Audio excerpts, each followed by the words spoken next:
తాకట్టులో ఉన్న బంగారాన్ని విడిపించి ఆ రోజున్న మార్కెట్ ధర కట్టి మిగిలిన డబ్బును మీకు అందిస్తుంది కొమ్మూరి గోల్డ్. నమస్కారం గురువు గారు. ఆశీర్వచనము. గురువు గారు, మీరు హనుమత్ ఉపాసకులు, ముఖ్యంగా పంచముఖ హనుమాన్ని ఎప్పుడు ఆరాధిస్తూ ఉంటారు. గత కొన్ని సంవత్సరాలుగా మీరు ఆ ఉపాసనలో ఉన్నారు. ముఖ్యంగా ఆ స్వామివారి మంత్రం చదవడం వల్ల ఎటువంటి ఫలితాలు కలుగుతాయి, ముఖ్యంగా ఏ టైంలో చదవాలి, ఏ టైంలో చదివితే మనకు మంచి ఫలితాలు చూస్తారంటారు? సాధారణంగా హనుమంతుడు అంటేనే శనివారంగా చెప్తూ ఉంటారు, మంగళవారంగా చెప్తూ ఉంటారు.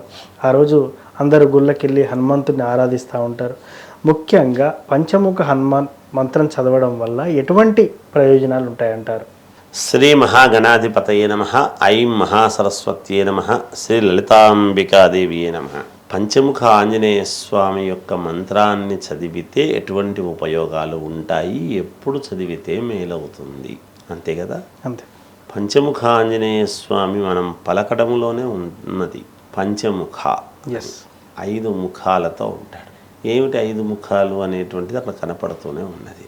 పంచముఖ ఆంజనేయ స్వామి కానీ ఆంజనేయ స్వామి కానీ ఇక్కడ మనకు వేరువేరుగా ఇక్కడ కనపడడం ఏమిటి అంటే, తుమ్మురుడు, తర్వాత నరసింహస్వామి యొక్క అవతారంలాగా ఉండటము, వరాహ అవతారం సంబంధించినటువంటిది, ఆంజనేయ స్వామిది ఒకటి, ఇలా ఒక్కొక్కటి ఒక్కో రకంగా 5 ముఖాల యొక్క ఆంజనేయ స్వామి.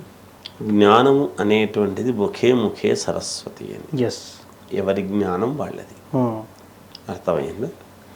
మరి ఆయా సందర్భాలను బట్టి ఎప్పుడు ఏ విధముగా ప్రజలకు జ్ఞానోదయము చెయ్యాలనో ఆయా అవతారాలు ఎత్తి భగవంతుడు ఆ అవతారము ద్వారా వాళ్లకు కొంచెం ముక్తి కలిగించి దాన్ని మళ్ళీ యోగవంతముగా ఆ అవతారాన్ని ఉపసంహరించుకోవటం అనేది జరుగుతూ వచ్చింది.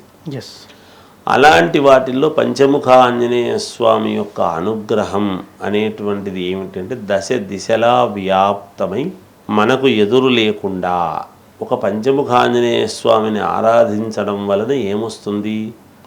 వాక్శుద్ధి పెరుగుతుంది, పాండిత్యము పెరుగుతుంది, సత్ ప్రవర్తన వస్తుంది, మనము ఏది చేసినా సిద్ధి కలుగుతుంది.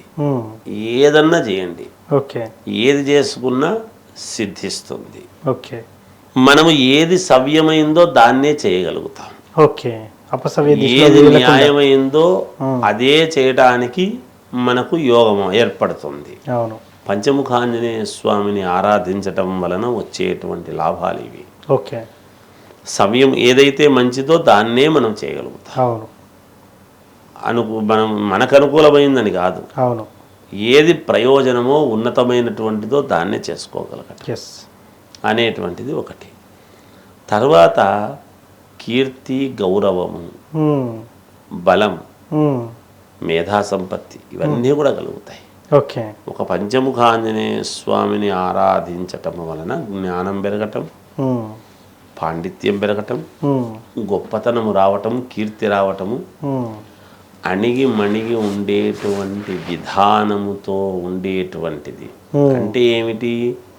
మనకు ఎంత ఎదిగినా ఒదిగి ఉన్నాడు అంటే సంస్కారం, వ్యక్తిత్వం అనేటువంటిది పెంచుకో. ఇవన్నీ కూడా ఒక్క పంచముఖ ఆంజనేయ స్వామిని ఆరాధించేటువంటి దాని వల్ల జరిగేటువంటి ఉపయోగాలు. ఆరోగ్యం ఎట్లాగో ఉంటుంది, ఖచ్చితంగా ఆరోగ్యం ఉంటుంది, ఆయుష్ పెరుగుతుంది.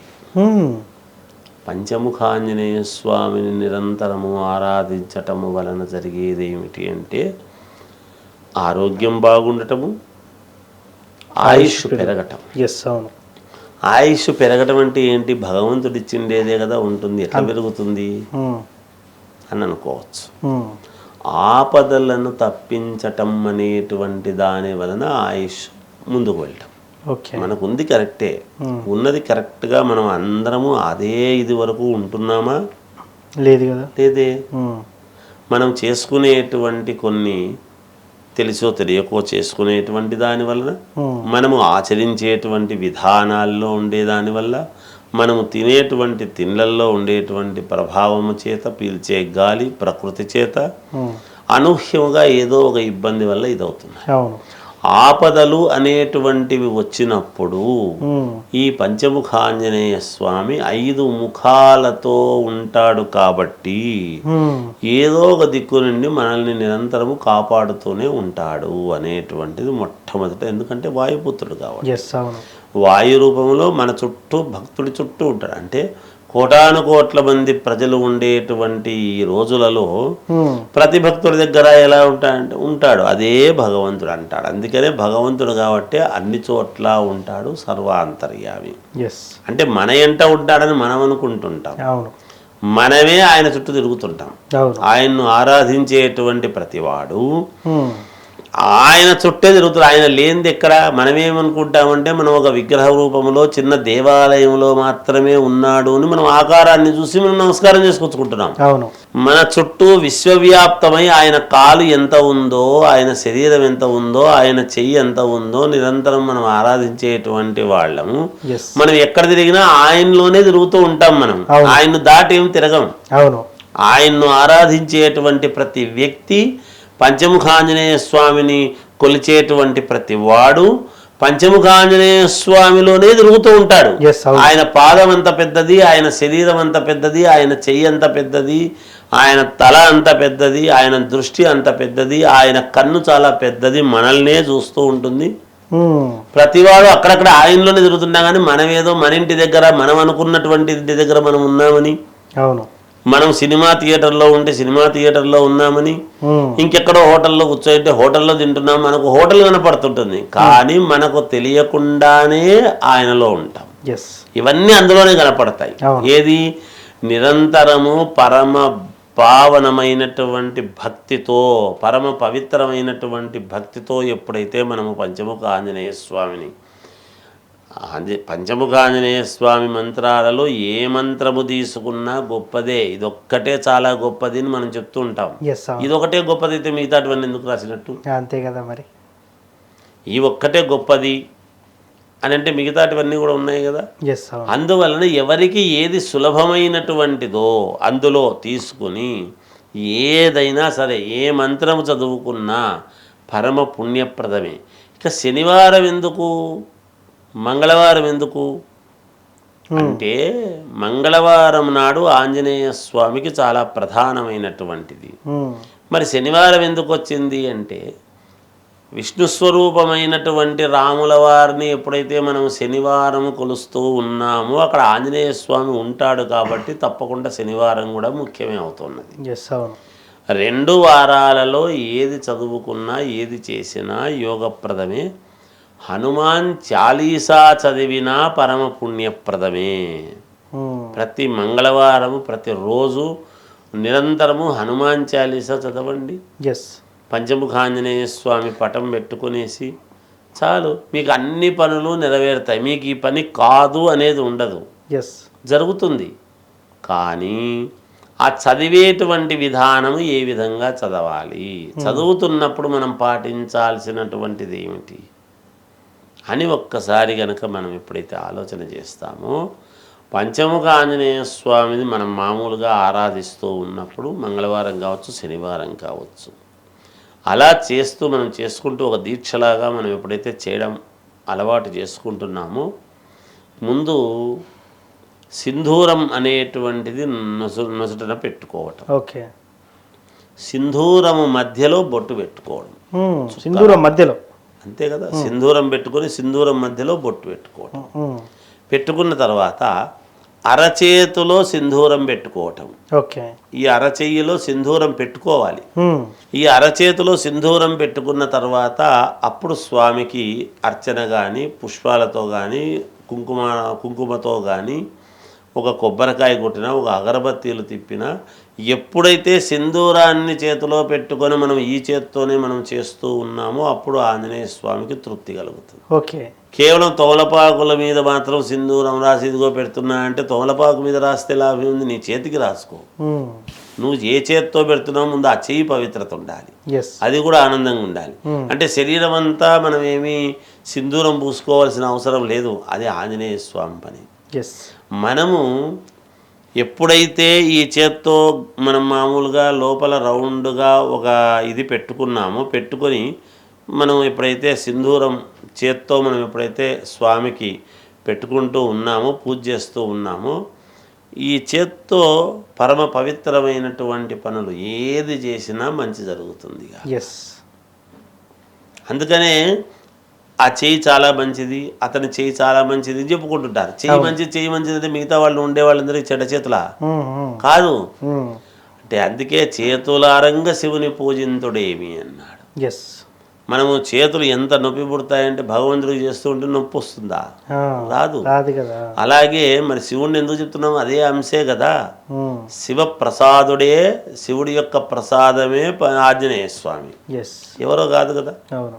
కనుక ఆ ఆంజనేయ స్వామిని, పంచముఖ ఆంజనేయ స్వామిని ఆరాధించటం అనేటువంటిది ఎవరికి ఏ మంత్రమైనా చదువుకోవచ్చు, ఎవరికి ఏది అనుకూలమో తీసుకోవచ్చు. వాళ్లకు ఉండేటువంటి కార్య వ్యగ్రత పనుల వల్ల చిన్నది కానీ తీసుకొని వాళ్ళ చేసేటప్పుడు ప్రతి మంగళవారము, ప్రతి శనివారము ఇలా చేతిలో సింధూరం అనేది పెట్టుకుని ఆ సింధూరపు చేతితో కనుక అక్కడ మనం పూజ చేసుకున్నాము అంటే తప్పకుండా విజయము లభించి తీరుతుంది. సో దాంట్లో సందేహం లేదంటారు? ఎటువంటి సందేహము లేదు.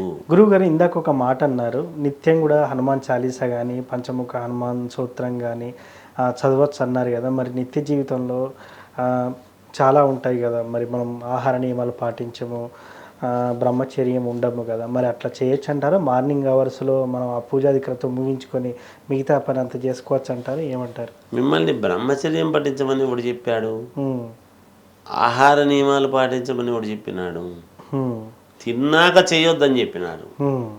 తినకముందు చెయ్యి, దేవుడికి ఒక్క 5 నిమిషాలు 10 నిమిషాలు కేటాయించు చాలు.